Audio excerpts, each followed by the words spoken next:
This old guy goes all the way back to his car to get a mask. 2025, and somebody's still wearing a damn mask. Holy crap. Roll the drums. The Liberty Report starts now.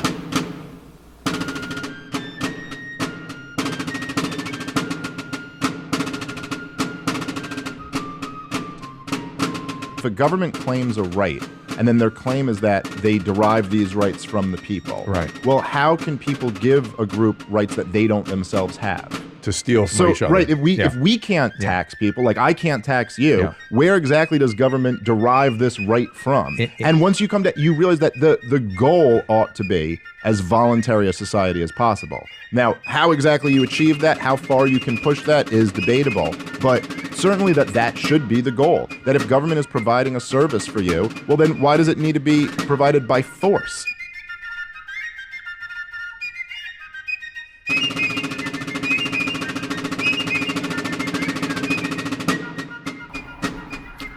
Tiptoe to tyranny continues with the end of the penny.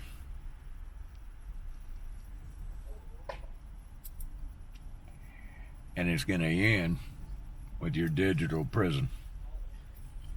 Hello, Jeff Maddox here. And I just thought I'd throw a few things out there for you to think about. They're doing away with the penny. But what does that mean? They say it costs too much. The little penny costs too much to make now. It costs more than a penny to make. Took a while for it to cost too much to make. But the Federal Reserve has been printing money for over 100 years. And the penny used to be copper. And then copper got to be too valuable. So then they started making them out of whatever it is they put in their die now. So what is going to happen is everything, your taxes and all, it comes down to a penny. So what are they going to do? Are they going to go down? Instead of $1.01, it'll be $1? Or will it go up? $1.01 is now $1.05. Or $10.04 is now $10.05. Or when they calculate the tax, 1% tax, and it comes out to a penny, they're going to round up. What about every cash register? How about every gas pump? How about when you look over at the gas and it's $2.59.9? What are you gonna do about that? When the gas pump stops at $3.51, what are they gonna do? Are they gonna reset all these to as a nickel at a time? Ladies and gentlemen, this is just a tiptoe to tyranny continuing. You see, long ago, cash was king. You had cash all the time. And then you had checks. You write a check. You didn't need cash. You could write a check, and they would deduct it from the bank, and everybody accepted checks. And then came along this plastic thing called American Express, where you could charge during the month and you paid off at the end of the month and you didn't have to have cash. Then they came out with credit cards and debit cards, so you wouldn't have to carry that gross cash, and cash carries germs. And then in the Rona, remember? Oh, don't do cash because cash carries corona. And then remember when they said, oh, every piece of cash that we ever tested has got cocaine all over it. It's all for drug trafficking and money laundering. Yeah, That's what they told you. But they're getting ready to get rid of it. They're slowly, incrementally getting ready to get rid of your cash. Why? So then they can control you and me by what we buy and sell. You know, maybe it's not a mark yet, but it showed the beast. You know, and nobody cares. Nobody seems to notice. They don't notice how the tyranny is going because it's just one little step at a time. One little step at a time. Ah, you son of a bitch. Damn. Danging like hell.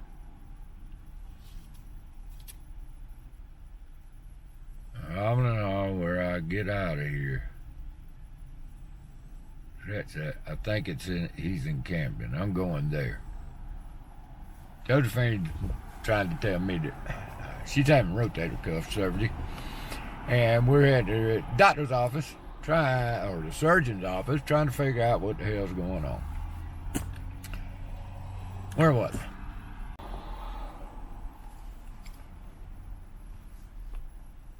So most people don't think anything about this penny and what that really means.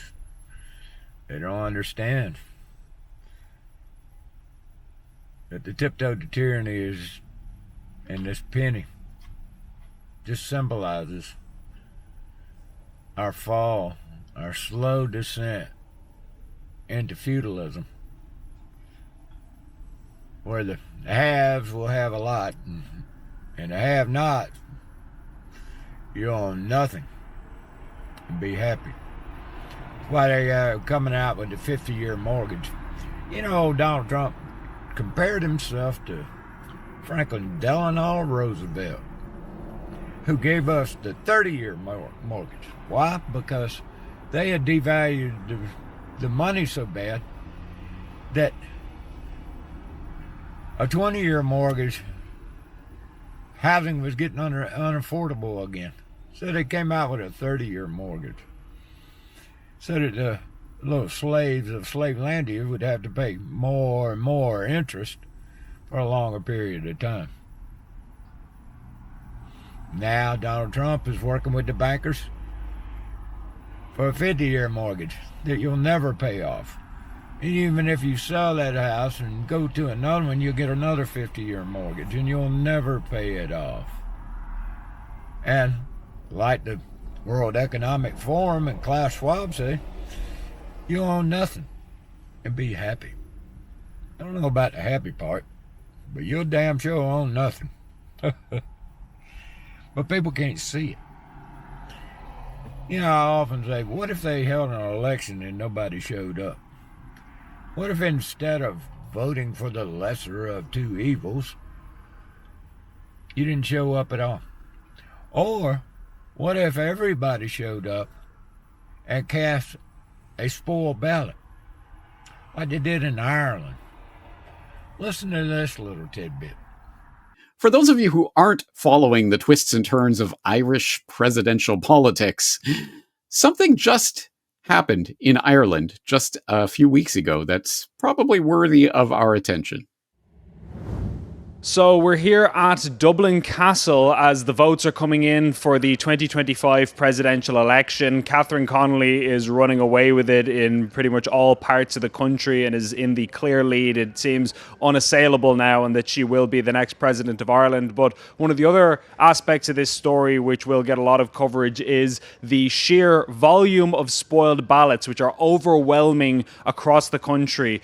For context, the highest number of spoiled ballots there have ever been in an Irish presidential election was 4.4%, and that was back in 1945, so quite a long time ago. And currently we're seeing in Dublin West, the tallies are indicating 14% spoiled ballots. In Dublin Fingal East, it's 11% according to the tallies. In Dublin Midwest, it's looking at about 21%. According to Dublin Rathdown's tallies, they're looking at 7%, 17% in Dublin Central, 10% in Galway West, 15% in Longford Westmeath, 11% in Roscommon Galway, etc., etc. You get the picture. So the seismic number of spoiled ballots combined with a historically low turnout, which it appears to be the case that there's going to be very few people who turned out to vote this time around, that comparative to previous elections, I think that will be a major takeaway and kind of a seismic shift when it comes to how people have conveyed their feelings about this election. Wait, did he say election or selection there at the end? Well, in any event, yeah, some interesting things are happening in Ireland. And I would like to give special thanks to a listener, Katie from Ireland, who wrote in to tell me about this development, because I certainly didn't hear it in the news over here in Japan. But Katie wrote, "Hi, James. I hope you're keeping well. I thought this recent news from Ireland might pique your interest. We just had our presidential elections, and unlike previous elections, there were only 2 candidates on the ticket, plus a third candidate who was on the ballot paper but pulled out of the race. To be nominated, candidates must obtain nominations from members of the Senate, Parliament, or multiple local councils. The established parties used their power to block anti-establishment candidates from being nominated, while 5 left-wing parties rallied behind one independent, who was the eventual victor. The rigged system blew up in their faces as people were livid over the lack of choice. There was an unprecedented spoiling of votes, almost 13%. For context, previous elections had roughly 1% votes spoiled. This appears to be a European record, if not a world record. Though the choices are limited, at least we're making life difficult for the powers that shouldn't be and undermining their legitimacy. Small victories." All right, thank you for that very informative update, Katie. That is the kind of news that I'm very interested in hearing about, so thank you for sharing that. And I don't know, small victory? Maybe. But on the bigger scheme of things, it could be a much larger victory if people understood what was happening in a moment like this and what it really means. But if you do want to understand what this really means, well, you're not going to get it from the usual sources in the lying liars of the mainstream media, where you could turn to, for example, the Irish Times for their take on this. "Why I spoiled my vote." Quote, "I feel invisible to the Irish political classes. Absence of choice is the overwhelming motivation for those who responded to an Irish Times call out, an Irish Times survey." So yes, evidently it seems people don't feel represented in this selection for their presidential ruler. Interesting. Or you could turn to the Irish Examiner. "Concerns raised over 200,000 plus spoiled votes in presidential election." And for context, for Americans and others, 200,000 in a country the size of Ireland is a lot of people. "The invalid ballots represent 13% of all votes cast on Friday, and a more than tenfold increase on the number of spoiled votes in the last presidential election." You could turn to the newsletter, which says Irish leaders express concern that more than 200,000 spoiled their votes, saying that their unhappiness needs to be understood. Oh yes, they're employing that Delphi technique to, we hear you, we're listening. We want to understand what's going on here. It's so hard to parse. If only someone could explain it to us. Yes, Irish misleaders, that headline should probably say. But if you want the one that really takes the cake, you're going to have to go to the journal.ie and the fact checkers of the mainstream media, who are always happy to tell you why, in actuality, there's nothing at all unusual or interesting happening here, guys. Actually, as ballots are counted, misleading claims that the election was rigged spread online. And this report, this propaganda starts by saying, as ballots are being counted across Ireland today, many fringe figures online are celebrating the high number of votes that were spoiled in this year's presidential election. Some of those accounts are pointing to the number of spoiled votes, combined with a low turnout, as evidence that the election result is illegitimate. You can see these establishment toadies wetting the bed, literally pissing their pants over the fact that people are calling out the system for what it is, a rigged and phony and illegitimate system at its base, and they're refusing to play the game anymore. That, to me, is not just a small victory. That could be a very large victory if people understood the power of that action. And so the Irish people have fed up. 14%, 20% casting spoiled ballots. That is a clear sign that the government has lost legitimacy. There's still a number of people that still vote because they've been indoctrinated to believe in demonocracy, that you can elect good people, and there'll be enough good people in there to keep the bad people at bay and give you and secure liberty for us all. That hasn't worked out too good. 250 years, 257, 200. How many years has it been? And slowly but surely, all our rights have been incrementally, slowly taken away.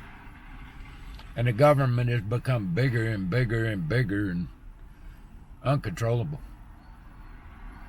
Then look at what they've done and captured all the medical, all the industry, all the corporations. They're all in bed together now. And you got the corporatocracy, and you've got this medical industrial complex, and you can't get away from it. You know, remember what the doctors did during the Corona. You know, safe and effective. Here, get your shot. Doctors never ask it a question. Have you asked your doctor any questions? You know, you ought to be questioning these men and women and days and dims about what the hell is going on. Ask them. Do you know about ivermectin and how much it cured Corona? Did you know that the shots are not safe and effective and cause all kinds of problems? You know, if your doctor doesn't have a clue about that, you need to fire his ass. Go find you somebody else. Most doctors are like that. They should be thrown out of the medical profession because they're just indoctrinated little puppets. Now, there are some out there. I'm going to tell you a little story. When I got diagnosed with cancer, we went to the first oncologist. Beautiful black lady. Don't know where she was from and all. We told her about ivermectin, mebendazole, and what turkey tail mushroom, all the stuff that we were doing. You know what she told us? We would have to quit.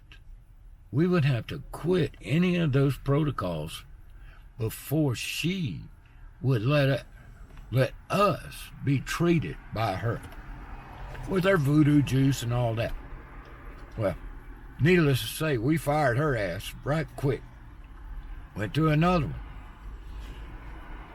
Same thing. They didn't want to hear that. Never heard of it. You got to quit that. Finally hit on one. While he didn't know. He didn't acknowledge any of that. But at least he didn't say, you got to shut it off or we're not treating you. But he did put you on a regular regimen, put you into radiation treatment and chemotherapy. And you know, you're caught in between a rock and a hard place at that point. Because here I am. Excuse me. Here I am with stage 4, small cell carcinoma, metastasized into my sternum. And, you know, you're in this medical system, and the only way that you can see what's going on inside you is through their instruments. And if they're going to refuse you treatment because you're using something alternative, you don't have much choice here. So we decided that we'd have one foot inside the medical industrial complex to use their good technologies to monitor and going with the protocols of the rebels, of those that think outside the box, to critically think, to use other people's studies to understand what is actually going on. And so we did.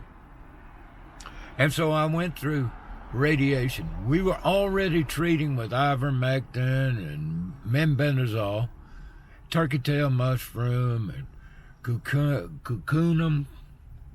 I can't say these things. Hemp oil, all various other things.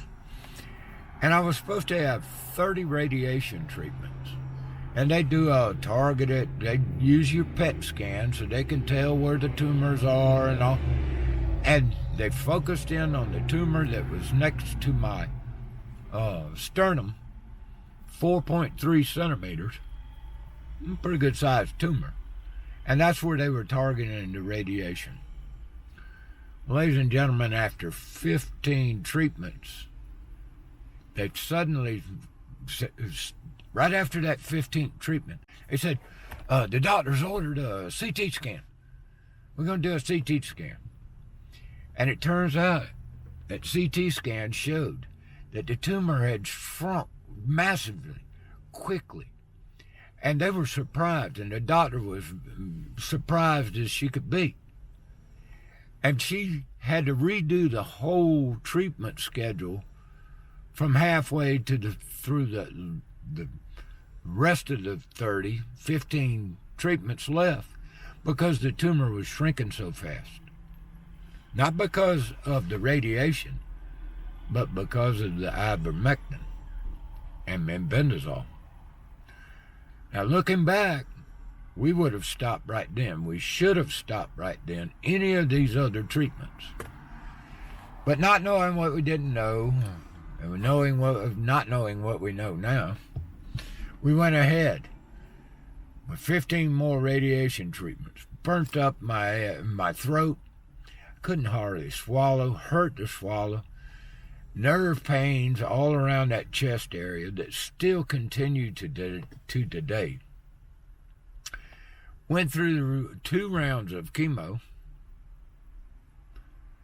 and lost all my hair. You can go back and look at the videos. And that like to kill me. I went from 195 down to 130 pounds. I looked like I had come from Auschwitz. And this doctor never acknowledged a single thing that we did as having an effect. 2 clear PET scans later, and he still won't admit it. These oncologists are brainwashed and dumbed down to the point where they are just little puppets of the industrial complex. They shouldn't be trusted. I don't trust them. I ask questions. Ask your doctors about it. Ivermectin and mebendazole. If you're in cancer, if you have been diagnosed with cancer, ask your doctor about these alternative medications, these off-label treatments. If they know nothing about it, find you another oncologist. Find you another doctor. Call them out for not doing their own homework. Any oncologist that does not know about this by now should be fired. Should be disbarred from ever practicing medicine ever again. They're snakes. They're not worried about you. They don't give a crap about you. They don't get...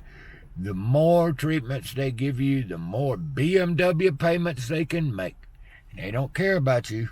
They might smile and tell you they do, but they really don't. They want you to go through as much pain and misery as possible because that's where they get their paycheck. Same thing with Big Pharma. Ladies and gentlemen, we have to be a lot smarter than that. We have to take personal responsibility for ourselves. And we need to learn how to govern ourselves And by governing ourselves, that means not participating in this foolishness called elections. Just think about your county council and how many idiotic things they've done throughout the years. And I can think of bunches and bunches, dozens of things that they've done over the years. And what if they weren't in charge? What if you hadn't voted for them? What if you had not participated? They would have no legitimacy at all. You could laugh at them, and they could not do any more harm to you. They couldn't steal anything from you. They couldn't steal it and then build their little temples to themselves to get you to vote for them again. You can't be free by electing somebody.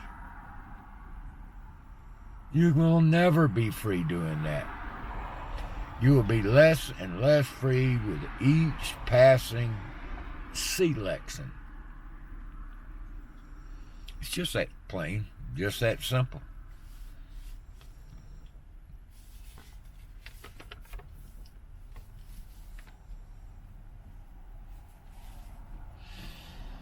Even your general practitioner, talk to your general practitioner. Ask them. Ask them if they got the shot. Why? And would they do it again? Ask them if they know about the myocarditis, or the brain fog, or the spike protein, or the detox for the spike protein, or how ivermectin is good for to get rid of corona. Ask them if they know anything about it. If they don't, fire them.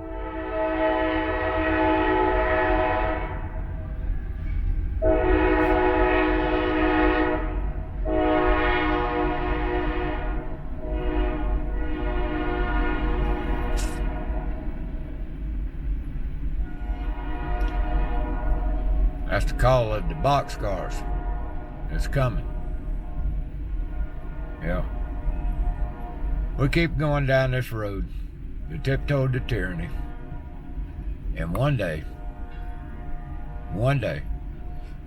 that train whistle will be blowing for me and you. Ladies and gentlemen, we have to wake up. We have to figure out that government is not our friend. Government is our enemy. And that the corporations and the billionaires and the psychopaths are out to kill me and you. Until next time.